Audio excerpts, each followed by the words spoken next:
denger heartbeat seseorang ya. Iya benar. Makanya dia jadi seorang lawyer kan. Jadi ketahuan ya kalau Jadi orang ketahuan. bohong. Iya. Dan bisa punya ini ya. Kayak Iya. Jadi supervision dia, mungkin iya. ya. Yang Thanosnya siluet jalan pelan-pelan Iya. gitu ya. Mereka lagi gelut.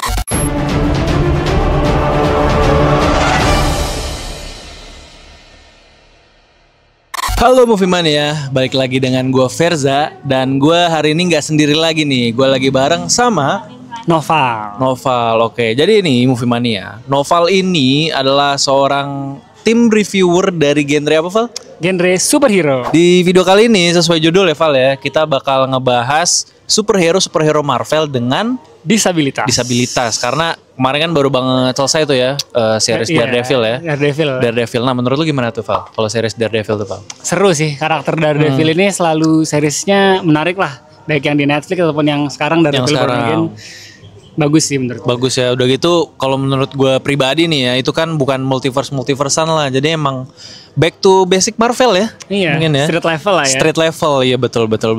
Oke, without any further ado, kita lanjut ke superhero-nya.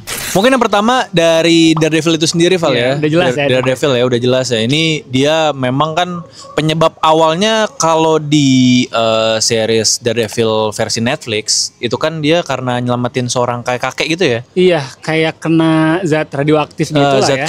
chemical Iya. gitu lah. Jadi dia nyelamatin, terus dia matanya kena chemicalnya itu jadi buta dan bisa punya ini ya kayak jadi supervision dia, mungkin ya. Disabilitasnya jadi emang secara penglihatan dia nggak bisa melihat normal lah, tapi jadi punya sensi indera lainnya tuh jadi lebih lebih kuat lah ya. Terus juga yang penciuman gitu. Bener. Terus yang gue suka itu dia dari yang series Netflix. Kalau kalian ingat di episode 1 itu dia masih bisa ngelihat, tapi tuh kayak tiba-tiba redup gitu loh.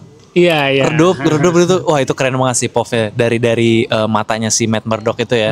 Itu keren banget. Terus juga dia bisa denger heartbeat seseorang ya. Iya benar. Makanya dia jadi seorang lawyer kan. Jadi ketahuan ya kalau orang bohong. Iya. Terus dia juga milih klien walaupun dia itu buta atau blind, itu jadi tahu wah ini bohong atau enggak nih. Iya. Yang perlu gua bela atau enggak gitu loh si Matt Murdock ini kan ya. Jadi kalau interogasi orang tuh tahu mana yang bohong, mana yang enggak. Bener, apalagi kalau yang kemarin di series yang baru rilis itu si White Tiger siapa namanya? Hector Ayala itu kan secara tuduhannya dia kan menghilangkan nyawa seorang polisi gitu ya. Tapi si Matt Murdock denger heartbeat si Hector itu kan pelan-pelan gitu kan. Jadi itu dia bisa tahu lah kalau si Hector ini jujur gitu. Tapi ya dia akhirnya Hectornya iya ya. Coba tonton aja. Tapi ya memang karena aktornya juga sudah berpulang lah ya. Jadinya pas ya. Jadinya pas banget sih. Kalau gue mungkin dari ini kali ya, series Netflix yang dulu. Yang paling gue suka itu selalu hallway fight-nya. Hallway fight. Oke. Itu di series Netflix season 1, season 2, season 3 selalu ada, dan menurut gue keren-keren banget sih. Itu selalu kayak one take gitu. One take ya. Terus kayak dari segi koreografinya juga udah bagus, dan gimana ya, kayak perjuangan Daredevil dalam berantemnya tuh dia kan sendiri. Itu kayak kelihatan banget sih struggle-nya, capeknya gitu. Struggle-nya ya. Gue itu yang di series Netflix juga, tapi yang ending season 1 yang dia mukulin si Kingpin yang kabur tuh. Yang udah ditangkap terus kabur. Wah, itu memorable banget sih buat gue untuk ngelanjutin ke season 2 dan 3-nya. Kalian yang belum nonton, coba deh. Yang season 3-nya juga keren sih itu yang. Oh iya, benar-benar season 3. Kalau kalian apa nih? Ada nggak memorable scene dari Daredevil yang mungkin belum kita sebutin? Coba tulis di komen. Oke, selanjutnya ada karakter apa lagi nih, Val? Selanjutnya ada karakter Professor X, a.k.a. Charles Xavier. Oh iya, dia juga ya termasuk disabilitas ya, penyandang disabilitas. Karena menggunakan kursi roda ya. Kursi roda ya. Padahal menurut gue ya, ini tuh kekuatan mutannya tuh OP banget gitu loh. Betul. Si Charles ini ya. Cuman kayak mungkin dia disabilitas, nggak bisa jalan, cuman secara kemampuan luar biasa. Secara otaknya dia kalau di universe X-Men sebelumnya itu kan otak terpintar ya. Si Charles itu ya, otak terpintar gitu. Terus dia bisa kalau nggak salah ada scene dulu si Apocalypse itu kayak nge-enhance kekuatannya, jadi semua orang seluruh dunia tuh bisa denger dia ngomong kan ya. Karena memang si Charles Xavier ini terhubung ke semua orang. Terhubung ke semua orang ya. Karena sebelumnya pakai Cerebro itu dibantuin lah ya sama si Apocalypse itu ya. Makanya ini banget sih, OP banget sih. OP banget ya, bisa nge-freeze orang juga ya kan. Nge-freezein orang dengan pikirannya itu keren banget sih. Kalau menurut gue sih ini sih basinnya Charles Xavier itu di film X-Men favorit gue juga, X-Men Days of Future Past. Oh iya benar-benar. Pas ada 2 Charles Xavier, yang satu yang tua dan satu yang muda saling ngobrol gitu. Itu keren banget sih. Terus sangat memotivasi lah. Iya benar-benar. Itu quotes andalannya Charles Xavier sih. Betul, di betul. Multiverse of Madness juga ada soalnya kan. Iya benar. When stumble apalah gitu kan. Yang gitu-gitu ya. Itu si James McAvoy sama Sir Patrick Stewart ya. Dan dua-duanya kayaknya berhasil portrayal karakternya dengan bagus lah ya. Bener. Itu memorable scene juga sih ya. Kalau dari gua itu ada di Apocalypse tuh yang dia transisi jadi botak tuh. Oh iya benar. Karena gue jujur ya, gue setelah mungkin itu soft reboot ya mungkin ya, soft reboot yang muda-muda itu tuh gue nungguin banget. Nih kapan nih Charles Xavier botak gitu kan? Kayak akhirnya terjawab juga lah di film Apocalypse itu kan, dia rontok-rontok gitu. Itu menurut gue memorable sih. Karena memang Charles Xavier tuh salah satu yang bikin dia ikonik karena dia botak. Dari botaknya betul. Kalau gondrong kan kayak ini siapa sih gitu. Terlalu ganteng. Iya, terlalu ganteng juga, apalagi James McAvoy kan main kan. Iya itu dia. Oke, kalau kalian ada yang punya lagi seperti biasa, boleh tulis di komen. Dan superhero selanjutnya itu nih, Movie Mania, itu ternyata ada dari Original Six Avengers, ya Val ya. Oh iya. Itu adalah Hawkeye. Si Hawkeye itu ternyata yang terlihat juga di series kalau kalian ingat semua, itu dia tuh tulis sebelah ya Val ya. Iya betul, jadi memang disabilitasnya tuh karena cedera lah ya. Cedera. Mungkin banyak yang lupa ya. Gue juga lupa jujurnya lupa gue. Kalau dia tuh tulis sebelah gitu, karena sebuah ledakan ya kalau nggak salah ya. Iya, karena mungkin kayak ya karena udah battle-nya udah bermacam-macam, akhirnya kan berdampak ke telinganya gitu. Iya, dia kan salah satu OG6 juga ya. OG6 dari Avengers, mungkin dari banyak pertempuran dia kena juga tuh kan kupingnya. Terus kalau ability-nya sih kayaknya nggak berpengaruh ya dari. Enggak sih. Ya ability-nya kan dia memang selalu akurasi nembaknya selalu bener lah ya. Benar. Mungkin kalau ketemu sama Bullseye itu ya. Oh iya bisa. Bullseye kayak siapa yang menang nih menurut lo nih? Hawkeye apa Bullseye nih? Dari di luar dari ini ya, plot armor ya. Iya, jago-jagoan nembak ya. Iya, jago-jagoan nembak menurut kalian nih Movie Mania jagoan mana nih? Hawkeye atau Bullseye? Tulis di komen. Best scene sebenarnya bingung juga sih. Cuman mungkin menurut gue yang paling buat gue sih agak sedih, tapi jadinya teringat terus sih pas di Avengers Endgame sih yang dia tanding sama Natasha untuk berebutan loncat ke jurang gitu ya. Iya, berebutan berkorban ya mereka ya. Itu jadi kayak pertarungannya bikin sedih nih, kayak yang mana nih yang mati nih. Gitu. Apalagi pas pertama kali nonton di bioskop lu deg-degan juga nggak sih? Iya kan. Dan di internet tuh ada kayak deleted scene-nya kan. Oh iya, deleted scene. Kayak tandingnya tuh lebih panjang dan terakhirnya ada Thanos-nya gitu. Oh iya, bener-bener yang Thanosnya siluet jalan pelan-pelan gitu ya, mereka lagi gelut ya. Oke. Makin sedih lah ya. Bener. Kalau dari gua itu Hawkeye yang pas dia tuh kayak ada perdebatan sama Quicksilver.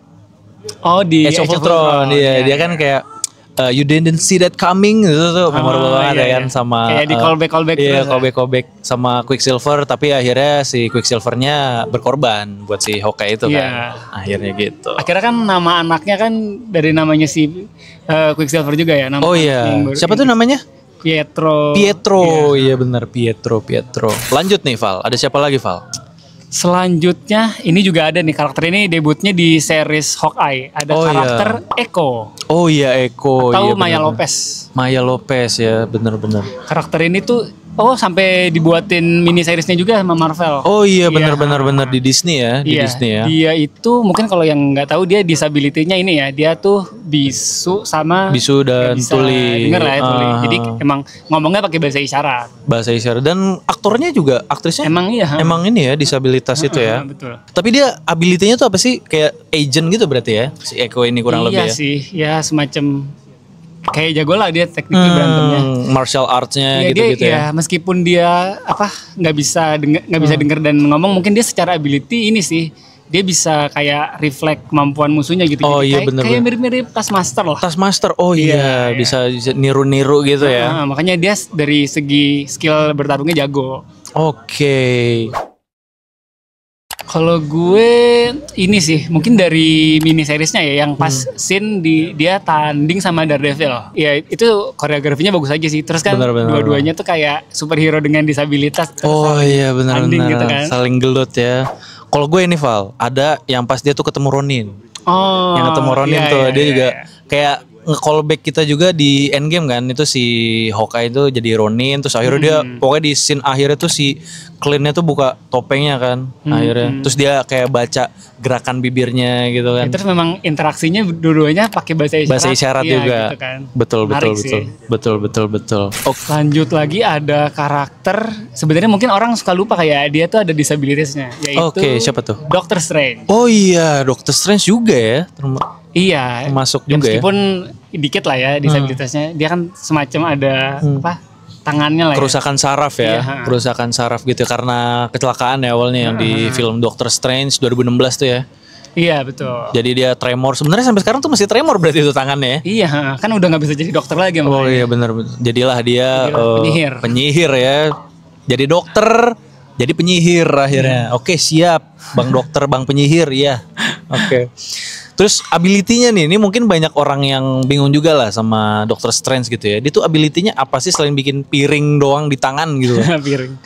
Ya dia ability-nya ini sih sebenarnya kan kalau memang di MCU itu sihir itu kayak bisa dipelajari ya. Emang. Cuman memang ternyata di filmnya itu di reveal dia itu gifted lah dalam segi sihir gitu, emang udah di destined buat jadi sorcerer supreme. Oh iya benar, memang udah ditakdirkan lah ya sih. Iya makanya jadi kayak emang udah jago lah, udah punya bakat lah dia dalam ilmu persihir-sihiran. Persihir-sihiran itu ya. Oke. Kalau versi gue, ini kali ya, yang dia di Infinity War, yang dia tanding by one lawan Thanos. Oke. Terus kayak adu jurus gitu. Iya. Kayak kan sampai ada apa di dubbing pakai jurus-jurus Naruto. Oh iya. Terus dia juga kayak di situ pertama kalinya Doctor Strange emang dia ngeluarin full powernya dia mungkin lah ya lawan Thanos ya. Kalau dari gua itu scene Endgame ya, dia nahan-nahan sungai doang tuh nggak jelas. Itu paling nyebelin sih ya kalau menurut gue ya. Tapi ada lagi lah. Doctor Strange itu yang dia tuh pindah-pindah dimensi sama Kapten siapa namanya? Miss Amerika ya? Miss Amerika, si siapa Chavez, Amerika Chavez. Iya, Amerika Chavez ya itu kayak menurut gue transisinya keren aja gitu, ada yang kartun, ada yang dia ke dunia air lah, banyak banget tuh macam-macam pokoknya. Aneh banget sih. Itu memorable scene dari gue sih. So, Movie Mania, that's it for the video. Karakter-karakter superhero Marvel dengan disabilitas. Tapi di antara semua karakter ini juga ngasih kita pelajaran level ya. Kalau sebuah kekurangan tuh nggak menjadikan mereka halangan lah ya buat membantu orang. Malah mereka bisa memanfaatkan kemampuannya biar bisa jadi superhero gitu. Betul, kekurangannya justru jadi kelebihannya mereka lah ya untuk membantu orang. Itu yang harus kalian ingat semua ya, Movie Mania. Buat Noval, thank you juga Val ya udah mau gue undang di YouTube Catatan Film. Kalau kalian mau lihat review-review film superhero atau pembahasan bisa lihat langsung di Instagramnya Catatan Film. Dan Instagram lo apa namanya Val?